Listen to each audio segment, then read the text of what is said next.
sisi watumishi wa Mungu safari tumepata aibu. Na hii aibu hii ni kubwa hapa duniani na mbinguni. Leo hii imefikia hatua mtumishi wa serikali anatusuluhisha watu tuliookoka. Yaani sisi watu wa dini sasa tunasuluhishwa na watu wa serikali, badala ya sisi watu wa dini kuwasuluhisha watu wa serikalini. Kwa hii imefikia hatua sasa, kwa hali hii tunakoendea ni kwamba waumini wetu na wanaotuangalia tunaonekana sasa si solution. Wako wapi manabii? Wako wapi wachungaji? Mambo kama haya yanatokea, wazee wa kanisa. Leo hii inafikiana waimbaji kwa waimbaji wanagombana. Wanavyogombana waimbaji kwa waimbaji wanashindwa kwenda kufanya solution kwa wazee wa kanisa, wachungaji, wainjilisti, maaskofu, wanaenda kwa mkuu wa mkoa. Maana yake nini? Ishaonekana kwa mkuu wa mkoa sasa hivi au serikali ni salama kuliko kwenye dini. Umeelewa? Huku kwenye dini pamekuwa na mivutano. Kila mtu akijiona ni bora zaidi. Umeelewa? Kama huyu ni bora, huyu ni bora, huyu ni bora, hamwezi kwenda pamoja. Kwa sasa watu wanahama katika upande wa Mungu, wanaenda kusuluhishwa na watu wa serikalini. Yaani imekuwa ni vice versa. Watu wa dini inabidi ndio waje, watu wa serikali inabidi ndio waje wasuluhishwe na watu wa dini. Lakini watu wa dini sasa ndio wanaenda kusuluhishwa na watu wa serikalini. Sio, unanielewa mpaka hapo? Ndio maana akasema mkuu wa mkoa anastahili kupewa pongezi kubwa sana kwa kazi aliyoifanya. Na mimi nahisi ndani yake mkuu wa mkoa wa Charamila ana roho ya kiuchungaji. Kwa sababu tukio lile alilofanya, yeye ameona kama amefanya kama mkuu wa mkoa, lakini amefanya kazi ya kiuchungaji. Ile imepokelewa mpaka mbinguni. Yeye anaona kama jambo dogo, lakini imetufundisha mambo mengi sana kwa tukio ambalo limetokea juzi. Leo hii imefikia hatua watumishi kwa watumishi wanavutana kwa ajili ya kuona mwenzake ni bora, huyu sio bora. Sasa hivi kuna watumishi wa Mungu alafu kuna watu wa dini. Viongozi wa dini na watumishi wa Mungu. Watumishi wa Mungu hutumii nguvu, maana umeitwa na Mungu mwenyewe. Mchungaji na watu wa dini, unaweza wewe kama mtu wa dini unalipwa mshahara. Kwa hiyo wewe unaishi kwa ajili ya mshahara, ni mtu wa dini. Lakini mtumishi wa Mungu aliyeitwa hatumii nguvu, maana Mungu mwenyewe ndiye anayetenda kazi yake. Na ile kazi atende kwa sababu yake yeye, anatenda kazi ya yule aliyemtuma. Si unanielewa mpaka hapo? Sasa imetokea sasa hivi makanisa leo mengi, watumishi ambao na wachungaji na viongozi wa dini wanaenda vibaya kwa sababu kwanza walio wengi hawakemei dhambi. Umeelewa? Dhambi sasa hivi kemewi. Sasa hivi watu wanataka mafanikio ya dunia hii, wakati duniani sio kwao. Bwana nielewa. Lakini leo hii imefikia hatua ukienda huku utaambia njoo huku utapata nyumba, njoo huku utapata gari, njoo huku utafanikiwa, lete udongo, lete maji, lete, ndio vitu na wanadamu wanapenda vitu vyepesi, ila binadamu hawataki kuomba sasa hivi. Hawataki kutumia jina ambalo ni jina ambalo tumepewa chini ya mbingu, jina lipitao majina yote. Hawataki tena kulisikiliza hilo jina. Wanapenda miujiza. Siku hizo wanauliza tu, sasa hivi nani? Kule wanaenda. Huyu bwana leo sasa hivi huku. Wanakuwa na watu wa kutangatanga. Wanaenda huku, wanaenda huku. Wanaenda huku, wanayumbishwa. Wanaenda huku, wanaenda. Wakisikia siku na kiboko wachawi, wanakimbilia tena huko huko. Wakisikia siku na wanakimbilia tena huko huko. Wamemwacha Yesu ambaye ni kweli. Yesu ambaye ni njia. Yeye ambaye ni Alfa na Omega. Yeye ambaye ni mwanzo na mwisho. Jina linatosheleza. Maji yanajitosheleza. Hawataki kutumia tena jina. Hawataki kutumia damu ya Yesu. Sasa hivi wanatumia watu vitu. Inabidi tuishi maisha ambayo Yesu aliishi.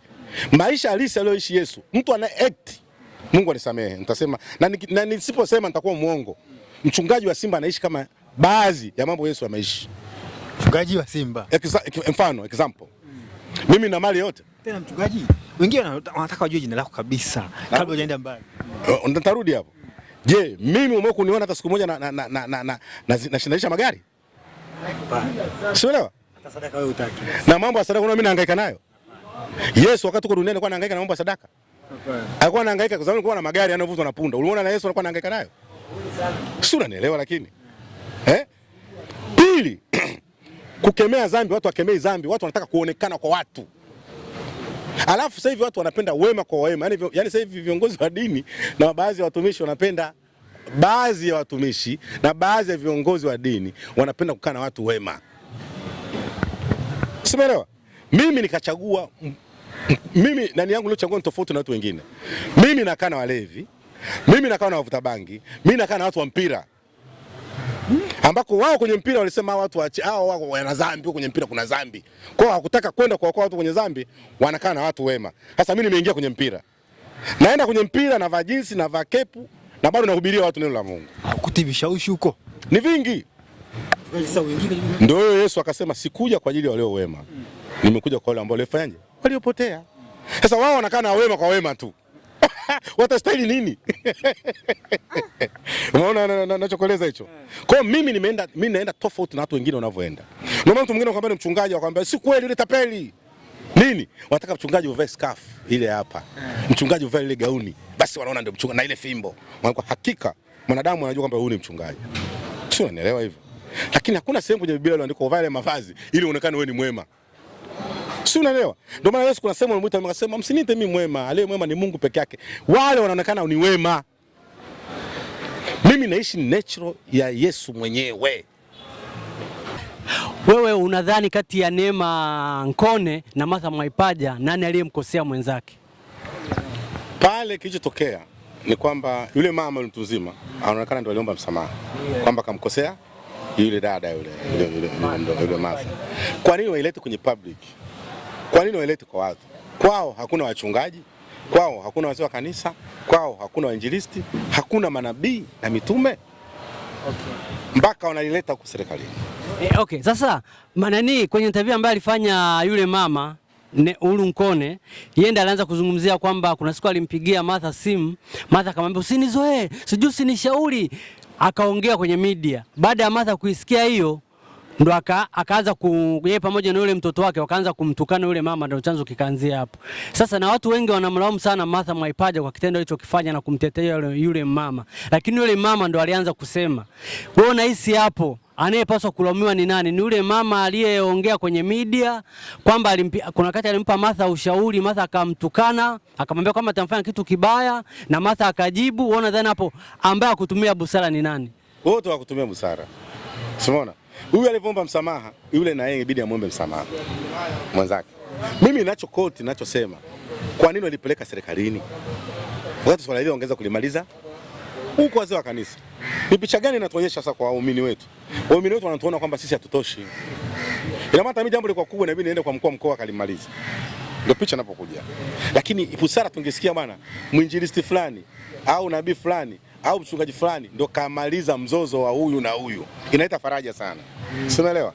Ndio maana nikaenda mbali nikamwambia je, mkuu wa mkoa, mimi kuanzia siku ile nimesema ni mchungaji. Ila yeye anaweza sione. Ila mimi nitamtabiria hata kama atakaa katika ukuu wa mkoa. Akimaliza ukuu wa mkoa, roho ile ambayo limuisha, roho ile ambayo imeweza kuwapatanisha, ndio roho hiyo itambeba awe mchungaji kwa mara nyingine. Maana anasema heri wale wapatanishi. Simona, yeye kapatanisha. Simeelewa mpaka hapo? Imeandikwa kabisa ole wake anasema heri wale wapatanishi. Sasa yeye kapatanisha watu na jambo limeisha. Sasa angalia baraka leo iacha mkuu wa mkoa. Sasa hivi watu wazidi kuchanga hela tu. Nasikia simu injilisti gani anachanga na bei gani anachanga kwa tukio ambalo amefanya nani? Mkuu wa mkoa. Mungu ambariki sana na azidi ile neema ambayo anaendelea kuipata, azidi kwenda kusuluhisha mambo mengine zaidi. Ndio nikaanza kupata picha. Kumbe hata kukaa ukuu wa mkoa kuna hekima kubwa sana anayo yule bwana. Kama aliweza kusuluhisha hili, ni mengi ambayo yamefanyika ndani ya serikali na akaweza kufanyaje? Kuyasuluhisha.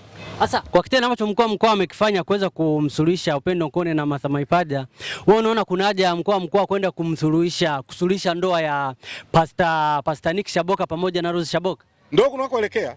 Huko ndo kunakoelekea. Kwa hali hiyo sasa kiwaita wale, anaweza kusuluhisha tena. Umeelewa? Kama kaweza hili hata lile ataweza. Sasa angalia watumishi wa Mungu. Nyie ni watumishi wa Mungu. Nyie kuna watu wanawafuata kwa kupitia nyie. Si ndio hivyo?